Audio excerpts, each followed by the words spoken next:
everyone, welcome back to the Untitled Chapter channel. If you're new here, welcome. I'm Lorianne. This is Ariella, and we're gonna be doing her 2-month update today, right? 2 months, you're 2 whole months. Well, at the time of filming this, you're a little bit older than 2 months because mommy can't get her life together. You know how that goes. Funny story about this iced coffee. This actually was coffee that I made this morning to drink hot, and I put it down somewhere, got distracted by likely Josiah, and forgot all about it, and then came across it a couple minutes ago and was like, I don't want to waste it. I guess I'll just add some ice and make it an iced coffee. So here we are. I feel a little bad because she just dozed off and then I woke her up, but today is our first day of trying to get on a little bit of a schedule.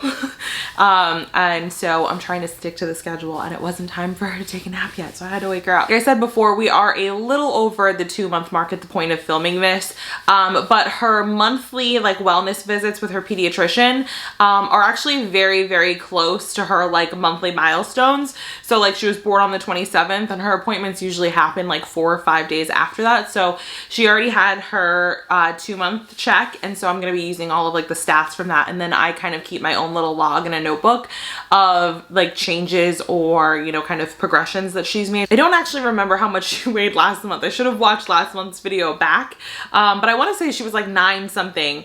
Yeah, I want to say she was like 9'8" or 9, I don't know, something along those lines. She's up 1.25 inches from last month in her length, so she's now 23¼ inches long. She really does like to stay curled up like this, so when they try to measure her, they have like a really hard time pulling her leg, and at first the nurse was like, I think she's 24 inches, and I was like, no way, she grew 2 inches in a month. And they did it like 4 more times just to be sure, and she was like, I'm gonna go with 23¼ She's like, I think she's 23½, but she's like, but we'll just round it down. Now wearing size 1 diapers, and honestly I think we probably only have a few more weeks in those. I have 1 big box and then like a smaller pack that my mom had brought over, and I think that once we finish those, like we're on to 2 months already. Like she's just, like I said, she's moving, she's just growing. As far as clothing goes, she's pretty much out of the newborn size. Carter's newborn runs big, so she still fits in her Carter stuff, but it is starting to be a little snug on her. She's in 0 to 3 month or 3-month stuff, depending on how the brands do it. The only brand she's actually beyond the 0 to 3 month or 3-month mark in is Old Navy, because it runs small. She still fits in the Old Navy 0 to 3 month stuff. Where I feel like it's snug on her is the length, because she's a pretty long baby. So in Old Navy brand, we've actually started transitioning her into the 3 to 6 month size. It's a little bit baggy on her, like around the body, but lengthwise it works for her. So yeah, we've been putting her in that. And also I like that too, because now that it's starting to get cooler, I put a short sleeve onesie on or a long sleeve onesie on underneath just to make sure she's like extra warm. And so I like that it's not everything is like so skin tight on her. It gives her like a little bit of room to move around, especially because we're doing a lot more activities, and we'll get into that. In the feeding and eating department, not much has really changed. Ariella is still taking a 4-ounce bottle every 3 hours. Right before bed though, I do try to bump it up to a 5-ounce bottle and see if she'll take it. A lot of the time she does. Sometimes she falls asleep before she finishes that last ounce. And the only reason I do that is really to just try to keep her full and asleep for longer, so we can start to get to a place where I don't have that middle of the night feed anymore. She's still a considerably good sleeper. Like I really can't complain about Ariella's sleeping habits. I know that so many parents out there are like super sleep deprived, and it starts out that way for everybody. And my heart goes out to those parents who are like still dealing with like lots of middle of the night, you know, wake ups and feedings and stuff like throughout that first year. It's so hard because you're literally just so exhausted, and I can say that Ariella really does sleep very well at night. Josiah was the same way. I'm very blessed in that sense. We put Ariella down to bed when we go down to bed, which is around 10:30. So like right before we're getting ready to go up to bed, we'll give her her last bottle, we'll do a diaper change, and then we'll go upstairs, swaddle her, put her in her bassinet with her little heartbeat sounds, and we all go to sleep. And she typically doesn't wake up until around 4 in the morning right now to have her middle of the night feed. For a little while, she was giving me like a full night's rest. She was not waking up to eat until 6 a.m.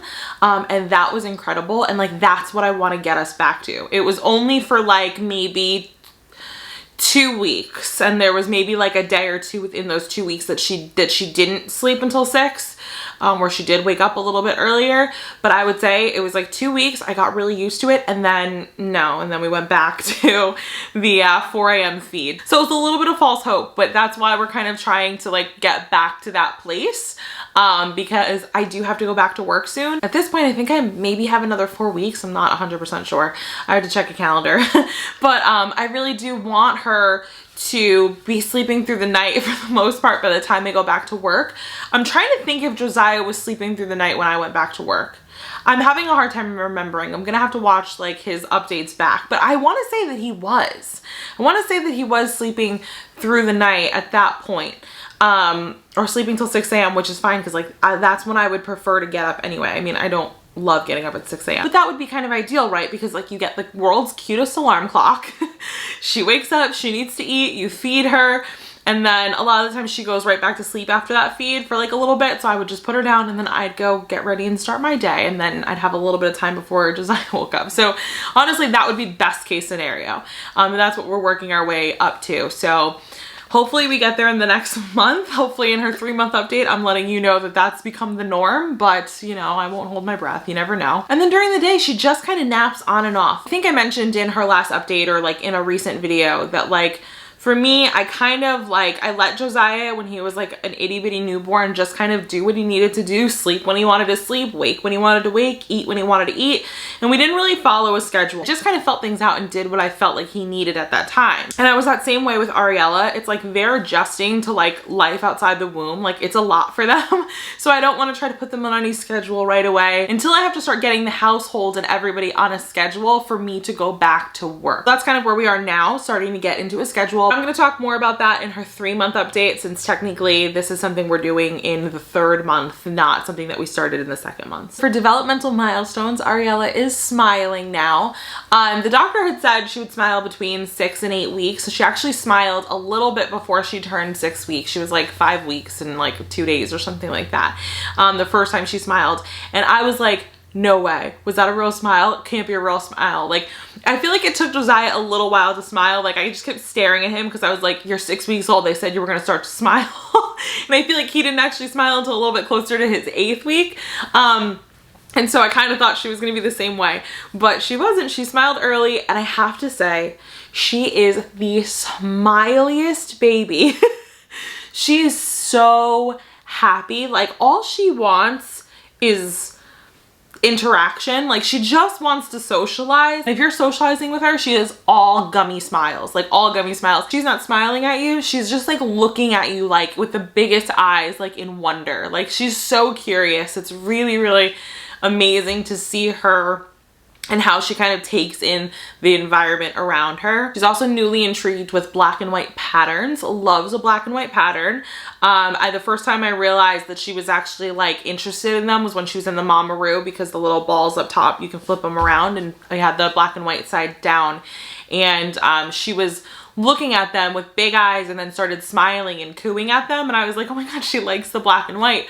And so I bought some black and white flashcards for her so that I could put them all throughout the house and put them in her, you know, play gym, and tape them to the top of the Mamaru, like wherever, just so she always has like interesting things to look at. We do playtime on our play gym, which includes tummy time now.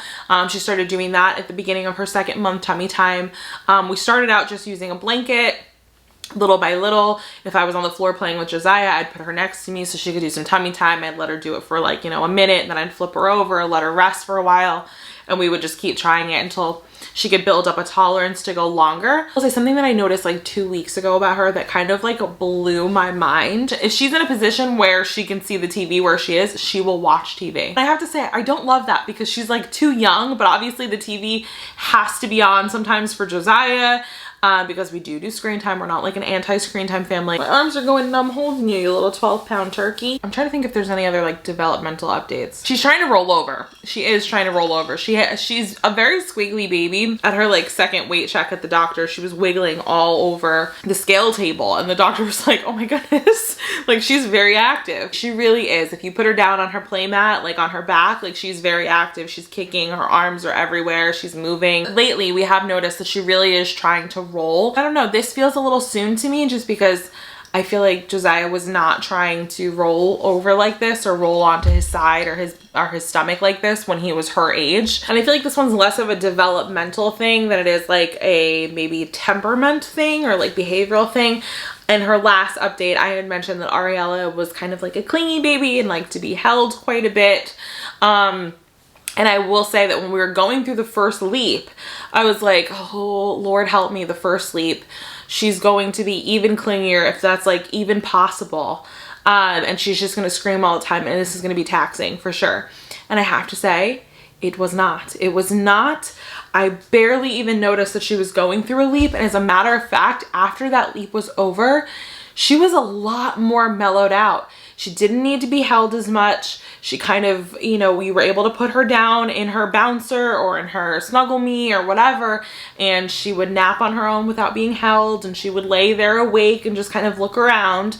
And I was like, wow, I didn't realize, like, maybe she was just like that because like literally she was just born and she just was having some trouble adjusting, and now she's getting there. So in the second month, her behavior really has changed, and she's become a little less clingy of a baby. As much as I love to snuggle her and hold her, and I'm enjoying this right now, Josiah's with his grandparents, so like I'm getting some Ariella time. This is a little bit more rare, but in this last month, as she's kind of become less needy, I've noticed Josiah become increasingly needy. Not that this is a Josiah update, but it's ever since I've been home, I guess because we're just around each other all the time.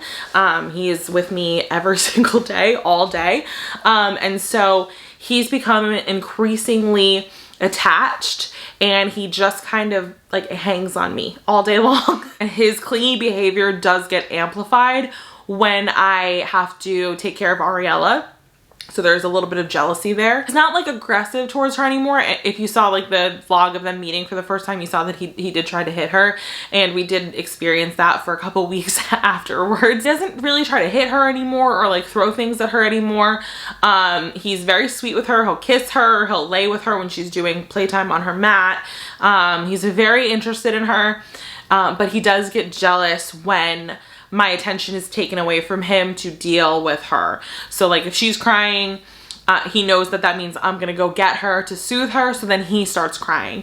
And so it can be a little bit much sometimes. As much as I love the snuggles with her, I am grateful that she kind of let up a little bit on her clinginess, because Josiah definitely turned his up. Just kind of hard as a mom when you have two kids that young to like, you're like, okay, well, who needs me? Like you have to prioritize their needs, and that feels terrible in a situation when both of your kids are crying and they both want you. You have to be like, well, who needs me more? Or like, who actually needs me? It's like, if they're crying, I feel like they both need you. Sure, one might be a little bit more serious than the other, but like, it doesn't feel good to have to do that. You just wish that you could clone yourself so that you can be what you need to be for both of them at the same time. That's really her update. On to the adoption stuff. It's status quo. There's really nothing to talk about. We will have our second post-placement visit, but I'll talk more about that in the 3-month update because it's like next week or something like that. We've retained the same attorney that we used last time.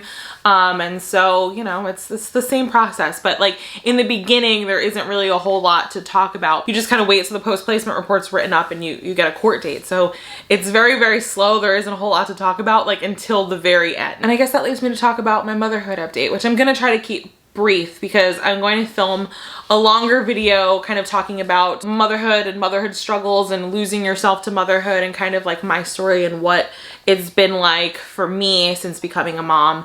I asked over on Instagram if that would be something that you'd be interested in hearing, and a lot of you guys were really, really receptive and wanted to see that video. So I have tried to film it literally like 4 times in life. So I still have to film that video for you guys. I'm going to have that up for you soon, I promise. But that's the reason I'm going to try to keep this brief. Motherhood, what's my update? My update is that I'm here, I'm alive, we're surviving. Everybody is good. The house looks like a bomb went off right now at this very moment. Like I'm filming in the playroom, like yikes, this room is a hot mess. But it's okay because that means that Josiah was in here earlier and he was having a good old time. and he was loving all of his things, and that's what they're here for, right? That's literally what this room is for. It was for him to make a disaster of. Lately, I've been feeling just like a lot of imbalance in my life, and it has so much to do with the fact that right now Mike is working a ton. He's working like 12, 13-hour days every single day. Not every single day. He's been taking off the weekends. Like Friday, he'll come home at a normal time, and then he's home Saturday. Sometimes he goes into work Sunday nights, but if I can talk him out of that, then I try, because I really do. One, I miss him, and two, like, I just need his help. I just need him around. The kids need him around. I don't want him to miss out on this time with them. I haven't been seeing tons of videos on here for me because I just have not had the time, guys. Like, I really have not had the time. And I could film a vlog because those are easier for me to film. It's just me showing you the day. But one, they're kind of boring because the days don't look that different from day to day. And two, I could film the whole thing and then it could take me literally 3 weeks to edit it and get it up on the channel. Because I don't stay up late to do things like that. I need to get sleep because I have to wake up and parent again. So like I go to bed at 10:30. Like I don't stay up until midnight after I put the kids down so I can get extra me time. I don't need extra waking time. I need extra sleep so that I can not be grouchy during my waking time. I need to have that, like, that rest and that patience. That's why it just seems like there's never enough hours in the day. Because everything in the home is on me while he's been doing all of this extra work, it's just like I don't have time to balance that out with anything else. Like I don't have time for anything else essentially. And so there is some imbalance, and I just keep reminding myself that like this is a season. There are plenty of other families that, you know, have seasons like this, or sometimes this is just their life. And this is just how things always are for them. And you know, I'm grateful obviously that he has a job and that he has the opportunity to work overtime, especially like we bought this new house and the holidays are coming and like all this stuff. Like obviously I'm grateful. Not everybody has the opportunity to make extra income like that. And so I'm grateful. It's still exhausting. I hope you guys enjoyed this update. We will see you again next month for another one. Well, we'll see you before then, but you know what I mean. We'll see you in month 3 for another update. As always, like, comment, subscribe if you haven't already, join the Toll Tribe. We'd love to have you, and we'll see you guys in the next video. Bye.